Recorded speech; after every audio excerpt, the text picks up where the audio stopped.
Welcome to another edition of Park Talk Podcast, the official podcast of the Naperville Park District, where you can engage your senses. Welcome back to our Park Talk Podcast studio for our third series, highlighting environmental topics as we celebrate spring, Earth Day, and Earth Week here in Naperville, Illinois.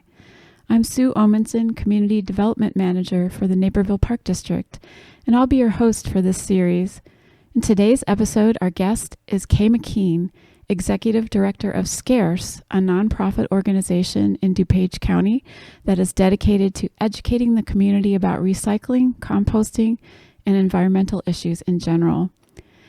And today we're going to talk about something that we most likely take for granted, our soil.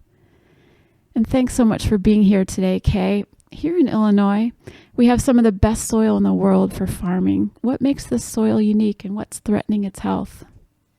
I'm glad to be here, Sue. Thanks for having me. Soil is so important. You know, we teach kids a lot about clean air and clean water, but we really don't teach kids about the very foundation of our planet, our planet Earth. And so soil is really critical for growing our food, for cleaning our water, for helping us absorb pollutants out of the air. It's very important. But in Illinois, we have an exquisite soil. It's known as an exquisite soil. It takes 600 years to make an inch of our soil. We even have a state soil. It's called Drummer soil. And it was discovered in Drummer Creek. That's where it got its name.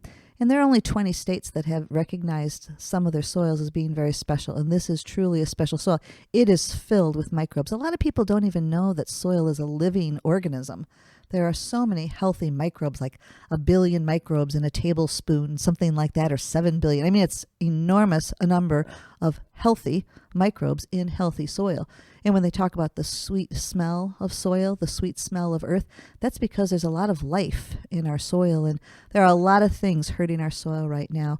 We overuse it. We don't let it rest.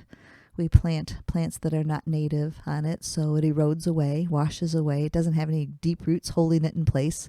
We put a lot of chemicals on our soils, too much fertilizer, too much herbicides, too much pesticides, and we don't really think about the microbes that are living in that soil and how they need clean water and healthy air to be around them to do the job that soil is supposed to do for us. So, Kay, what are some of the other ways that we damage our soil without even realizing it? It's amazing to know that a lot of people, once summer gets here and they start mowing their lawns, the number is 17 million gallons of gasoline are spilled on our lawns when we refill our lawnmowers. How is that even possible? Isn't that an amazing number? 17 million gallons. Now, I didn't get that number. Somebody else came up with that number, but the Exxon Valdez was 11 million gallons. This is 17 million gallons, and it's spilled across the country onto our lawns. Or people fill their lawnmowers on their sidewalk or their driveway, but then they use a hose to wash it off their driveway, and it ends up in our soil, next to the driveway. So, well, clearly we need to be more careful with filling our lawnmowers. And you mentioned that the plants we have in our yard affect the soil too, that planting native plants with deep roots is important. What happens when we only have plants with shallow roots? It's impacted in a lot of ways. Compaction, constantly, stomping on our soil because we don't have enough water in our soil. We don't have enough of the nutrients anymore to keep the soil healthy. The roots are too short, so it gets hard. This can be as hard as concrete, and people really don't think about that hard surface anymore. I know the Park District has taken some steps to take care of the soil in our parks, including using organic fertilizers and some composted material, and they're testing to see how that's affecting the soil. What can residents and local businesses do to help? Well, we all can help. We can all help. And some of the steps are very, very simple. Composting is a great answer. A lot of people, when you go out into a forest, they comment about how beautiful the trees are.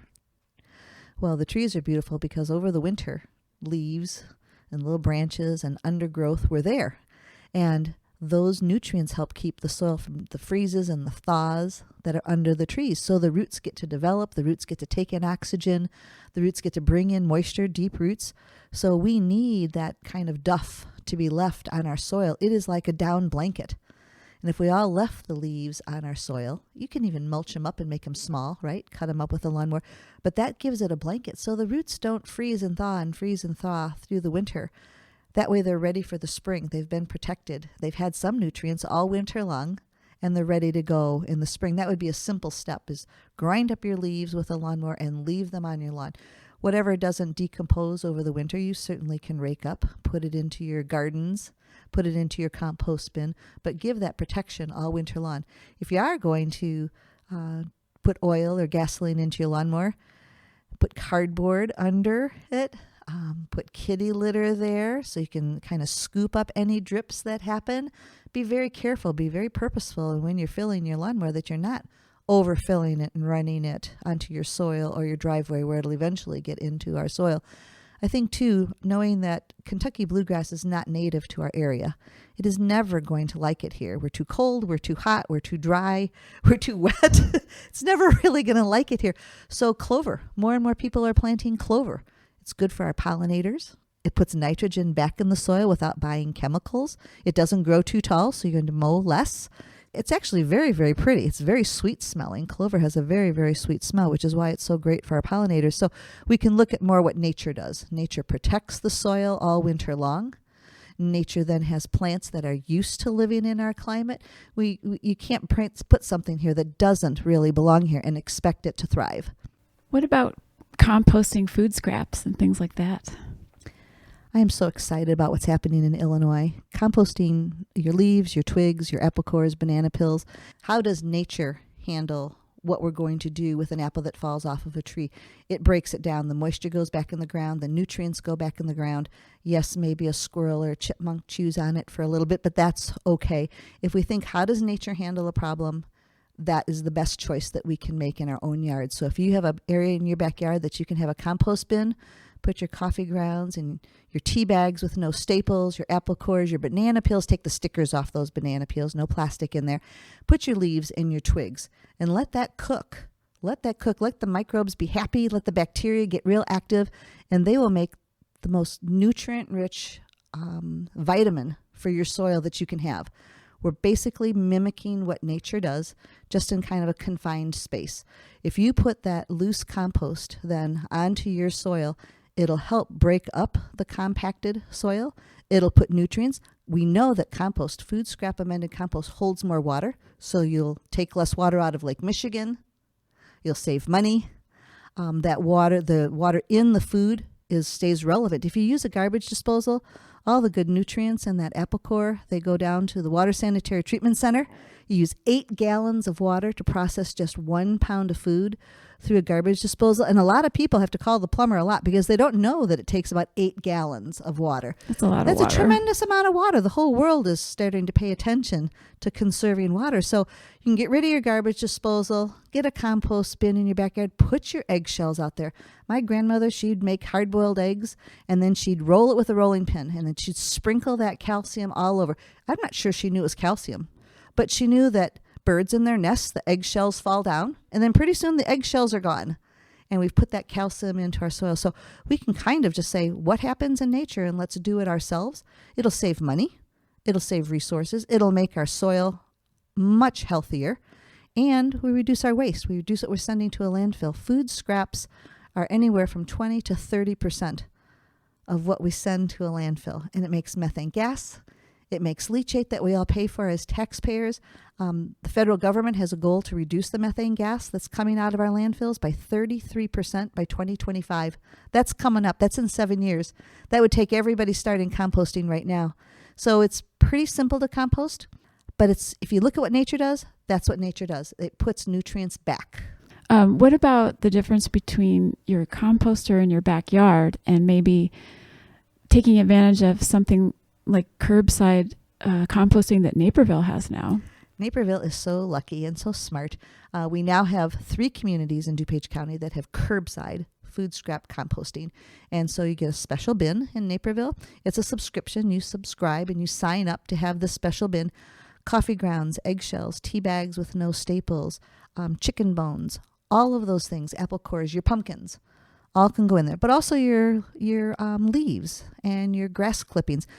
Leave them on your lawn as much as you can, but maybe there's something you need to put out to be composted by somebody else. But this is an opportunity to save water, this is an opportunity, most importantly to me, is save all those nutrients, those amazing bacteria and microbes that are in our food scraps, those minerals that we're just beginning to understand, the different minerals in blueberries versus oranges and things like that. So we get to keep those nutrients, we get to keep the water, we get to keep the mass, the solid mass. We reduce methane gas out of landfill. It's like win, over and over again. So if you can't compost at home, or if you want to take advantage of composting things that are a little tougher to do in your backyard, like the meat scraps, at the compost facilities, they're going to shred it all up. They're going to mix it with leaves and twigs and branches, and they're going to grind it all up. They've got really great machines that turn it all at the proper time and the proper temperature.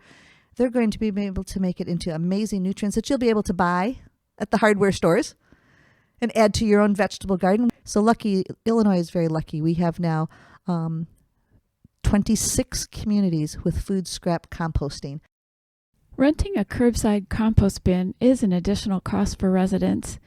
Have you seen examples of neighbors sharing one? The bin is 35 gallons or 32 gallons, and hopefully most families do not have 32 gallons of food scraps. Maybe at Halloween you have extra pumpkins or something, but you don't need a 32-gallon container. But if you kind of work cooperatively with your neighbors can bring over their eggshells and their coffee grounds and their apple cores and banana peels. Just make sure they all know the rules, no plastics and things, and share the expense. And when the truck comes down the street, it only has to make one stop. But the point is we're going to rescue the water and the nutrients, and yeah. And how is composting expanding throughout the whole state of Illinois? We've got a great organization called the Illinois Food Scrap Coalition, and it is helping people build strong programs across the state so that people can be educated. It's not rocket science, like we said, but it's educating residents about, yes, what can be composted, no stickers, no candles in our pumpkins. But a lot of people, we've lost that connection to our soil. So this group is working hard with restaurants and hotels and colleges and communities to build very strong, very educated communities for composting and helping our soil. Soil is a resource. And, when they talk about non-renewable petroleum, 1 million years to make petroleum or whatever, but 600 years is not in our lifetimes. No. Not in our kids' lifetimes. 600 years, that's a long time to make 1 inch of drum or soil. So every time we put these nutrients back, we are supporting that amazing soil that Illinois has. Thank you for listening. Be sure to submit your comments, suggestions, and questions for our mailbag segment through our website at napervilleparks.org/podcasts. Additional information on Naperville Park District programs and services can be found at napervilleparks.org. The Naperville Park District's mission is to provide recreation and park experiences that promote healthy lives, healthy minds, and a healthy community. Park Talk Podcast is a production of the Naperville Park District.